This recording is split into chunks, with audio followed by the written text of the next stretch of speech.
Hey everybody, Coach O'Connor here, and we are just wrapping up the month of October, so we're near the end. You know, tomorrow there'll be some kids dressed up in costumes, and they'll be knocking on doors trying to get some candy. And for some, that's a great time of joy and celebration, and others, it's a suspicious time of is this thing really a good holiday? I'm not going to talk about that today. I am going to talk to you today about beliefs, though, and how we establish these beliefs. And I want to talk to you a little bit today about the cluster belief. Like a cluster of grapes, we'll formulate a belief and we'll hang all these little tiny beliefs on it. Some of those are around religion, some of those are around who we relate to, our social circle, or money.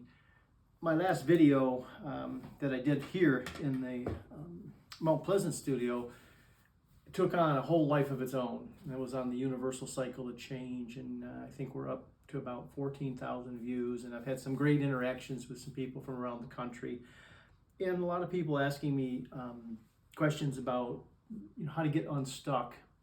If you have a cluster of these beliefs, because some of these beliefs are very resourceful and some of these are very limiting. Well, where do we form them? Where do we form these conditions or these habits of placing trust in whether this is a good idea or a bad idea? Your judgment and evaluation and these cluster beliefs usually are formed very early on. So a case in point was a gentleman that I believe he was from Ohio, had some issues with holding on to money. And so I was kind of talking to him about these beliefs, and I was literally, wondering what is true about money to you? And he gave me some of the cliches that you might have grown up hearing in your household. Well, I was always taught money doesn't grow on trees. And of course, I could relate to that because I heard that in my house growing up. So that was on his cluster. And then he always heard this: we're out of money. So it's a very limited supply. We're out of money. And then the one that had him stuck the most, and this is a hard-working fella too. This isn't somebody that sleeps all day. He's working 2 jobs, and he just can't seem to get ahead. And the big one was, his belief was, it's impossible to get ahead.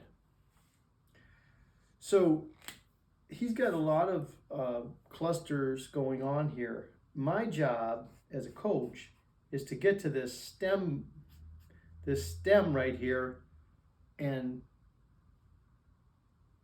clip it. Because most of these beliefs that he has on this cluster aren't gonna get him out.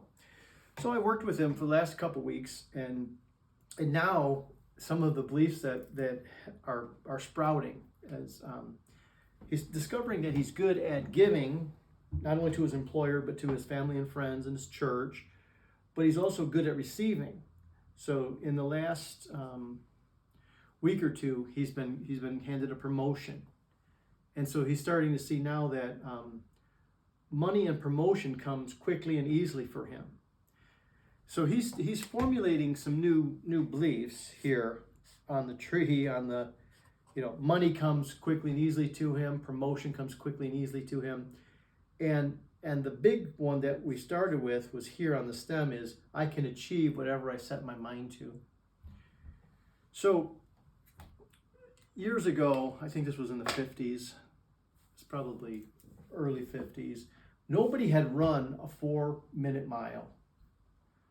And I don't want you to think that Coach O'Connor can run a 4-minute mile, because Coach O'Connor is doing all he can to make 7-minute miles, and there'd have to be some money on the line to do 7-minute miles now. But there was a gentleman, his name was Roger Bannister, and in 1954 he broke that record. He hit it under 4 minutes. Everyone had the belief that it was impossible. It's impossible. Human beings can't do it. It cannot be done. our heads will blow off, or whatever they were saying. Well, Roger did it.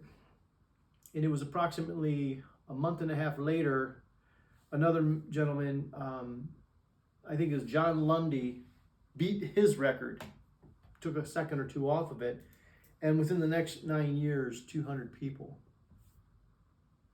broke the 4-minute mile. So my question today is, what are you carrying? What cluster are you carrying? I'm too old, I'm too young, I'm too weak, I'm too black, I'm too white, I'm too this, I'm too that. What cluster are you holding on to that you formed early on and that we might be able to help you with? Now, there's a couple of different really good techniques that we do with belief changes that take 10 minutes. The gentleman that's making all the gains in Ohio, altogether, he and I have spent 45 minutes together in over the course of 3 sessions, and he's already seeing major fruit. So a lot of you just say, okay, I'm just going to keep suffering. I want to carry those beliefs another 4 years. What if he was to carry the belief that it's impossible to get ahead another 5 years, and he and I didn't meet? He didn't see the video, the universal cycle of change. What would happen to this man? In 5 years, he'd be in maybe a worse position. So what if he did it for 15 more years? His dreams would pass him by. So there's a lot going on, I know, in your life and in mine, but it only takes 15 minutes a week sometimes to make these major changes. Most of these come from imprints that I could relate to him in the money situation, because I remember growing up in a household that used that money doesn't grow on trees, or we're broke, and this, that, and the other thing. And those imprint a young person. So I'm going to caution you, if you're raising kids right now, is to watch what you're saying and what you're imprinting on the young person's mind. This is one of the things I was talking to my wife about today, and she said, just encourage the parents to be patient with their kids and to kind of realize they don't want to pass these along. I hope that my son or my offspring and the kids that I coach all see that it is possible to get ahead. Nothing can hold them back. But it comes down to, we don't want to imprint somebody and give them a cluster that's going to hold them back. So there's resourceful beliefs and there's limiting beliefs. If you get an aha moment, you say, well, I have a limiting belief. Like, I'll never lose the weight, or I'll never find somebody nice for me, or money doesn't grow on trees. Please reach out. Spend 15 minutes. And I will tell you, your life will change for the better. Good checking in with you. We're wrapping up October here, and we're coming into my favorite month, November, Thanksgiving.